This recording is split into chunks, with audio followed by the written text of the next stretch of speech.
Hi అండి. YS Bharati గారి పైన అనుచిత వ్యాఖ్యలు చేసిన చేబోలు కిరణ్ గారు అయితే అరెస్ట్ చేశారు. కానీ ఇది ఏదైతే అనుచిత వ్యాఖ్యలు చేశారో దానిపైన అయితే గోరంట్ల మన మాధవ్ తెలిసింది కదా, ఇంతకుముందు మాజీ పోలీస్ అధికారి ఆయన ఎంపీగా కూడా పనిచేశారు. దాని మీద చాలా ఆరోపణలు కూడా వచ్చింది వేరే ఒకటి. కానీ నిన్నైతే వైఎస్ భారతి గారి పైన ఆరోపణలు చేయడంతో అతను కోపం వచ్చింది. కోపం వచ్చి పోలీసులు అరెస్ట్ చేసి చేబోలు కిరణ్ అయితే మంగళగిరి దగ్గర పట్టుకొని అరెస్ట్ చేసి గుంటూరు తీసుకెళ్తుంటే అక్కడైతే వెంబడించాడు. పోలీసుల జీబులను అయితే వెంబడించి పోలీసుల జీబులు ఆపి మరీ అక్కడైతే గొడవ పడ్డాడు. కిరణ్ని కొట్టడానికి పోయాడు. అక్కడ పోలీసుల మధ్య వాగ్వాదం జరిగింది. దాని కారణంగా పోలీసులకి అడ్డు చెప్పినందుకు, లేకుంటే పోలీసుల్ని ఆపినందుకు, తమ విధులకి ఆటం కలిగించినందుకే అతనైతే అరెస్ట్ చేశారు గోరంట్ల మాధవ్ని అయితే. దీనిపైన అయితే తీవ్రంగా చాలామంది అయితే వ్యతిరేకిస్తూ ఉన్నారు. చాలామంది సామాన్యులు కానీ అందరూ కానీ మనం అనుకున్నాం ఒకప్పుడు చంద్రబాబు నాయుడు గారి భువనేశ్వర్ పైన చేసినప్పుడు కానీ కావచ్చు, మిగతా వాళ్ళు కొంతమంది ఎవరైతే వైసీపీ నాయకులు చేసినప్పుడు దాని గురించి తీవ్రంగా ఖండించాం. ఇప్పుడు వైఎస్ భారతి పైన ఈ చేబూరు కిరణ్ అనేవాడు చేసిన దాని గురించి కూడా మనం తీవ్రంగా ఖండించాల్సిందే. దీన్ని మనం సమర్థించకూడదు. మహిళలపైన ఇలా అనుచిత వ్యాఖ్యలు చేయడం, అలానే దీన్ని ఖచ్చితంగా పార్టీలు సమర్థించకూడదండి.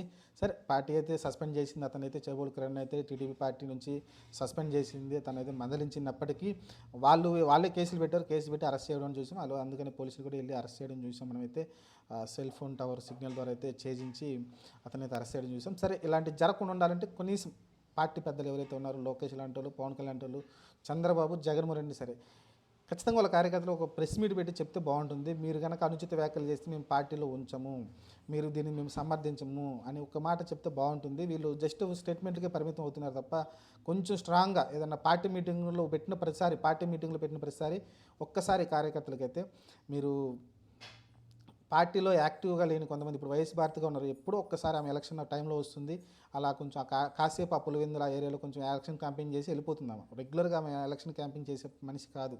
జస్ట్ ఆ టైంలో వచ్చి ఎలక్షన్ క్యాంపెయిన్ చేసి వెళ్ళిపోతుంది కాబట్టి ఆమె రాజకీయవేత్త మనం చూడడానికి లేదు. ఆమె తన బిజినెస్లోనే ఆ బిజినెస్లను చూసుకుంటూ ఉంటుంది. జగన్మోహన్ రెడ్డి రాజకీయాల్లో ఉన్నాడు కాబట్టి అలాంటి పర్సన్ని ఇలా చేయాల్సిన అవసరం లేదు. ఆమె అంత యాక్టివ్ లేదు కూడా రాజకీయాల్లో, అది తప్పు. అలానే మిగతా ఏ ఆడవాళ్ళ గురించి కూడా ఇలా మాట్లాడడం కూడా చాలా తప్పే తెలిసి, ఏదో ఆవేశపూరితంగా ఏదో పార్టీని ఇంప్రెస్ చేయడానికి, నాయకుల్ని ఇంప్రెస్ చేయడానికి ఇలా మాట్లాడడం కరెక్ట్ కాదు. కొంచెం మందలించాల్సి ఉంటుంది. పార్టీ నాయకులు ఎవరైతే పవన్ కళ్యాణ్, చంద్రబాబు ఉన్నారో కొంచెం మందలించాలి. వాళ్ళ పార్టీ మీటింగులో ఇలాంటి వ్యాఖ్యలు చేస్తే మేము అసలుకి మా పార్టీ మేము ఒప్పుకోము, అసలుకి దాన్ని చేయడానికి మేము సమర్థించమని అయితే కొంచెం గట్టిగా చెప్తే బాగుంటుంది అనిపిస్తుంది నాకైతే. ఇలాంటి రిపీట్ కాకుండా ఉంటాయి. ఎందుకంటే ఒకప్పుడు భువనేశ్వర్ గారు కావచ్చు, ఇప్పుడు వైఎస్ భారతి గారు కావచ్చు, రేపు ఇంకొకరు కావచ్చు, రోజా పైన కావచ్చు, చాలామంది పైన, అనిత గారి పైన కావచ్చు చేస్తూ ఉంటారు. చాలామంది చాలా దారుణమైన వ్యవహారాలు అయితే ప్రవర్తిస్తూ ఉంటారు. వాళ్ళ నాయకులుగా మెప్పు కోసం కావచ్చు, లేకుంటే వేరే ఏదో ఒకటి వాళ్ళ మైండ్లో ఒకటి ఉంటుంది, లేకుంటే ఫేమస్ అవ్వడానికి కావచ్చు, రకరకాలుగా కారణాలతో అయితే ఇలా చేస్తూ ఉంటారు. అనవసరం అండి. మీరైతే జాగ్రత్తగా ఉండండి. కార్యకర్త కొంచెం సమన్వయంతో ఉండండి. వాళ్ళు ఏమైనా తప్పు చేస్తే తప్పుడు మాట అంటే వైఎస్ భారతి గారు ఇలా చేశారని చెప్పొచ్చు, కానీ ఇలాంటి పదాలు వాడటం కరెక్ట్గా అనిపించింది నాకైతే. ముమ్మాటికి సరే, టీడీపీ అయితే మంచిగానే నిర్ణయం తీసుకుంది. అతన్ని సస్పెండ్ చేసి అరెస్ట్ కూడా చేయించింది. ఓకే, మంచి విషయం. ఇలా చేస్తే ఖచ్చితంగా అరెస్ట్ చేసి జైలు పెడతారన్న విధమైతే వచ్చింది. చూద్దాం మరి. మిగతా పార్టీలు కూడా జాగ్రత్తగా ఉండాలి. అని గోరంట్ల మాధవ్ గారు కొంచెం ఆయన హుందాగా ప్రవర్తించుంటే బాగుంటుంది. మాజీ ఎంపీగా చేశారు, అంత అగ్రెసివ్ అవసరం లేదు.